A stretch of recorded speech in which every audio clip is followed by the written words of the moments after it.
Đây nhá. Đây là không biết là cửa hàng gì đây. Nhiều vô kể nhá. Đây tôi quay cho ông xem nhá. Không có tên. Đấy. Đại lý là không có tên chủ.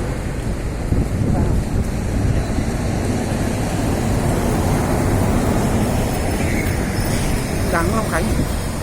Đấy đâu có biển như thế. Đáng Long Khánh. Bên này chắc là cả bên này. Đây là trưng bày.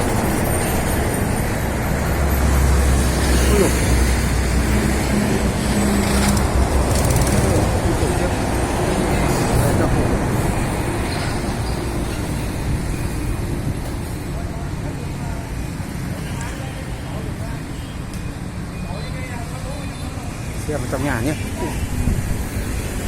3.000. Không biết mấy nghìn. Tính nghìn chứ không tính.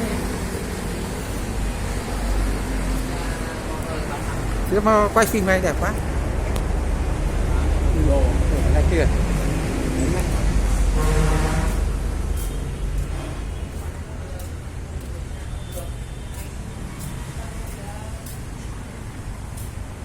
Ui dồi, máy cưa này.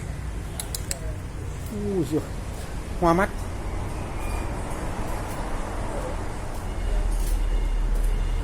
Ui dồi, đằng sau. Ui dồi.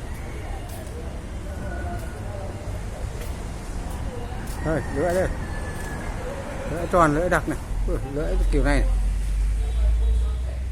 Vô cùng lưỡi. Lại có loại lưỡi này. Đấy. Đây, có lưỡi này. Đây lưỡi này.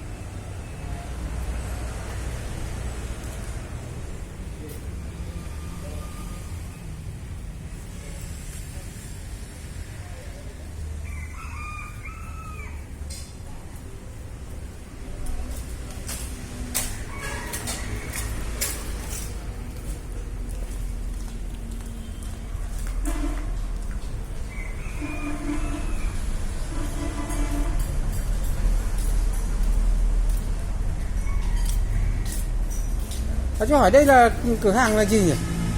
Nông Cơ Đáng. Nông Cơ Đáng. Đây là